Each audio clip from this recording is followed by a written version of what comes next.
As far as Valentine's Day as a holiday in general, what do you make of it? Is it, capitalist scheme to sell a bunch of heart-shaped candies, or is it a genuine day of celebration of love of all kinds?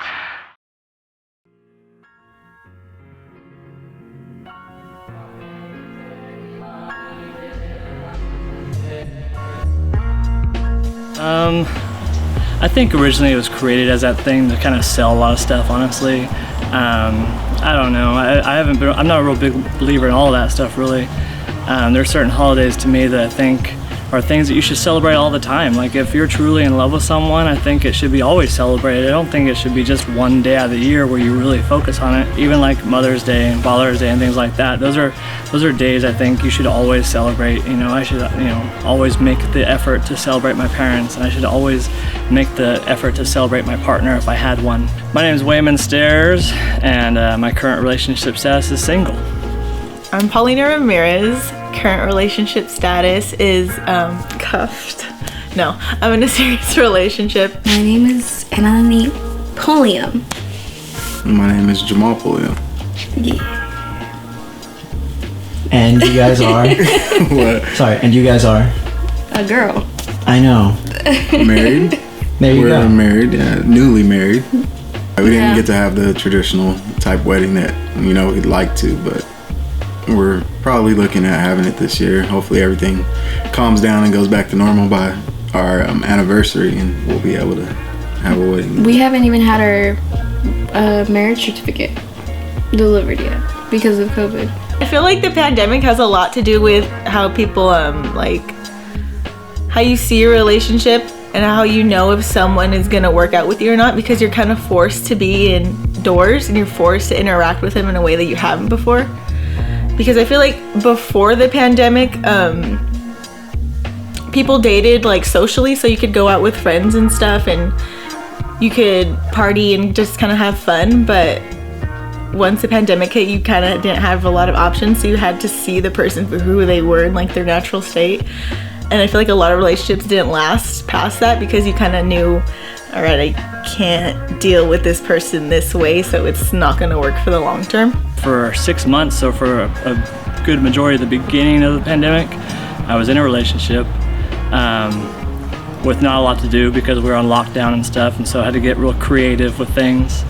And then we split up last year around August, and since then have been dating still, and it's different. It's hard to go out and meet people, especially with masks and stuff. You can't read facial reactions. You can't sense how they're feeling, or even really see what they look like for the most part, because sometimes they're really covered up.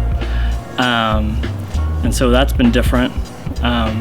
It's been a lot more digital stuff, a lot more texting, FaceTiming, even Zoom dates. We found stuff to do on our own, like at home, or just small things, but couldn't do anything too exciting. Like I had planned a trip to like Disneyland and stuff like that, and we couldn't do that anymore because it was shut down. So all our memories are literally like with each other at home or like with family or anything. It's not. Yeah.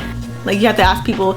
It's kind of funny because you like, it comes back to dating. Like, have you been tested? Well, have you been tested for COVID? Like, wanting to hang out with people. But it's a struggle. It was a struggle at first for me mentally, but I guess you kind of learn to adapt. That's what I have. I feel like it forced you to be comfortable with yourself and your own thoughts and kind of how can I progress as a person, because we didn't really have a lot to distract ourselves with.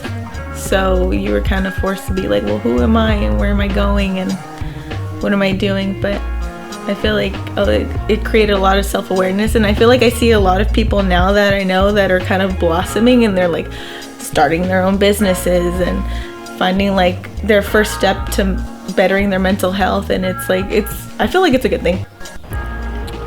I would say that from my experience, the thing that's going to make you stronger and it's going to help you come out of something like this successful is by creating that stronger relationship with yourself.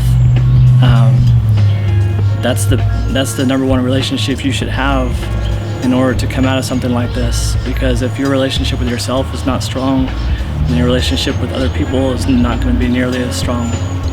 And I think one of the things that I really had to learn is it's okay to ask for help. I guess it doesn't take much to, to be happy and have fun with your partner, no matter what's going on. You don't need to go do anything crazy or spend a bunch of money, and you just, especially if you guys get along really well and you guys, consider yourself best friends, then you'll make fun out of anything that you do, so. Yeah, I think so too. I think